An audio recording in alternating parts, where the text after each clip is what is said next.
मांगी, लेकिन वार्डन ने साफ शब्दों में उसे कमरा खाली करने को कह दिया। किसी ने उसकी मदद नहीं की। मीरा ने अपना सामान समेटा और बैग में जमाने लगी। उसके पास जो पैसे थे वो तो माँ के अंतिम संस्कार और उसके बाद के कामों में खर्च हो गए थे। अनजान शहर में आखिर मदद भी ले तो किसकी।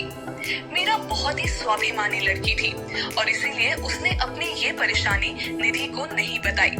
भोपाल वापस जाने के अलावा मीरा के पास अब और कोई रास्ता नहीं था।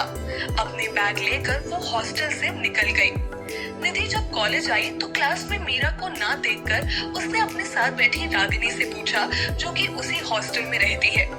ए रागिनी, मीरा कहाँ है? वो कॉलेज क्यों नहीं आई? अरे तुझे नहीं पता क्या, आज वार्डन मैडम ने उसे हॉस्टल से निकाल दिया, रागिनी ने फुसफुसाते हुए कहा। व्हाट? पर क्यों? निधि ने हैरानी से कहा। क्योंकि उसने हॉस्टल के रूम का किराया नहीं दिया था। अब मुझे डिस्टर्ब मत करो, पढ़ने दो, रागिनी ने कहा और बुक्स में नजरें गड़ा ली। निधि ने सुना तो सोचने लगी, इतना सब हो गया और मीरा ने मुझे बताया तक नहीं। ये लड़की भी ना, इसे समझाना सच में बहुत मुश्किल है। पता नहीं इस वक्त वो कहाँ होगी। मुझे जाना होगा। निधि ने अपना बैग और बुक्स उठाए और क्लास के बाहर निकल गई। कॉलेज से सीधा वो हॉस्टल आई और मीरा की रूममेट से पूछा। रूममेट ने बताया कि मीरा वापस अपने घर जाने की बात कर रही थी। निधि वहाँ से निकली और तुरंत रेलवे स्टेशन आई। ट्रेन जा चुकी थी। निधि हताश हो गई। उसने उदास नजरों से ट्रेन को जाते हुए देखा और जैसे ही वापस जाने को मुड़ी, उसकी नजर बेंच पर बैठी मीरा पर गई। निधि खुशी से दौड़कर उसके पास आई, लेकिन अगले ही पल उसकी खुशी गुस्से में बदल गई और उसने कहा, समझती क्या हो अपने आप को, और ये इस तरह मुंह छुपाकर कहाँ जा रही हो? मुंह छुपाकर नहीं जा रहे, बता कर आए थे रागिनी को, मीरा ने धीमे स्वर में कहा। और तुम्हें लगता है मैं तुम्हें ऐसे जाने दूंगी? निधि ने गुस्से से कहा। पर अब यहाँ करेंगे भी क्या? वार्डन ने भी हमें हॉस्टल से निकाल दिया है, मीरा ने कहा। वार्डन की तो तुम ये बताओ, तुमने मुझे क्यों नहीं बताया? निधि के इस सवाल पर मीरा खामोश हो गई। निधि उसके बगल में बैठी और कहने लगी, मीरा, तुम सिर्फ कहने के लिए मेरी दोस्त नहीं हो। कॉलेज में बहुत सी लड़कियां हैं, लेकिन मैंने तुम्हें अपना दोस्त चुना। जानती हो क्यों? क्योंकि तुम बहुत अच्छी हो और समझदार भी हो। तुम बहुत स्ट्रॉन्ग लड़की हो मीरा। फिर ऐसे कैसे जा सकती हो? आंटी का सपना कैसे भूल सकती हो? तुम्हें पढ़ना है, एक बड़ी अधिकारी बनना है, ये कैसे भूल गई तुम? निधि, हम कुछ नहीं भूले हैं, सब याद है हमें। पर इस शहर से हमने एक बात सीखी है कि अगर जीना है तो पैसे जरूरी है, और वो हमारे पास नहीं है निधि। घर जाएंगे, वहाँ रहने के लिए कम से कम अपना घर तो है, मीरा ने उदास होकर कहा।